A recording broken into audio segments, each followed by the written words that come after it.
سەید کامیلی ئیمامی شاعیری ڕۆژهەڵاتی کوردستان ناسراو بە ئاوات ساڵی 1903 لە گوندی زەنبیلی بۆکان لادایک بووە.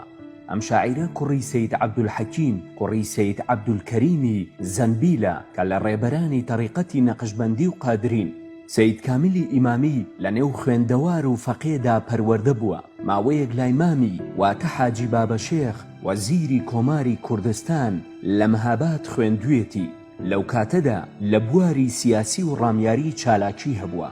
ساڵی 1946 لەسەر هەڵوێستی سیاسی لەلایەن ڕژێمی شای ئێرانەوە گیراوە و بۆ ماوەی 2 ساڵ لە بەندینخانەکانی بۆکان و سەقز و ورمێ و مەهاباد دەست بەسەر بووە. سەید کامل ئیمامی شاعیر لەگەڵ زۆربەی شاعیر و هونەرمەندی ئەو کاتە دۆستایەتی نزیکی هەبووە، وەک سوارە ئێلێخانزادە و هەژار و عەباس حەقی، هەروەها لەگەڵ حەسەن زیرەک وەک گۆرانیبێژ و شاعیر پەیوەندیەکی نزیکی هەبووە و زیرەک چەندین هۆنراوی کردووە بە گۆرانی. یەکێک لە هۆنراوە دیارەکانی کە یادەوەری زۆرێک لە ئێمەیە گۆرانی شاری دڵی محەممەدی ماملەیە. من دەڵێم شاری دڵم باخ و گوڵستانە دەچم، عەقڵ ئەڵێ ناقەسەبەی شۆڕشی مەستانە نەچی.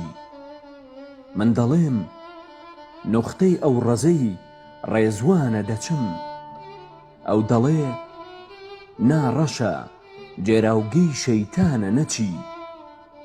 من دەڵێم مەسکەن و ئارامگەی جانانە دەچم، ئەو دەڵێ سەربەسەری تێکچووە وێرانە نەچی. وێرانە نەچی. مامۆستا ئاوات دەڵێ لە ساڵی 1930 بەهۆی ناساغی بابمەوە دەستم لە خوێندن هەڵگرت و ژنیان بۆ هێنام. دواتر لە ساڵی 1934 بابم وەفاتی کرد و دوای ساڵێک ماڵم چووە ئاشی چۆمی زەنبیل و ساڵێک لەوێ بووم و کشت و کاڵم دەکرد. دواتر چوومە گەردی گلان ڕەنگە دۆستەکانم بزانن. لە سەرەتای ژیانمەوە بە دەست و قەڵەم و نووسین و گوتن و چەک دژی شا و ڕژێمەکەی کارم کرد و ماڵم هەر لە گەردی گلان بوو.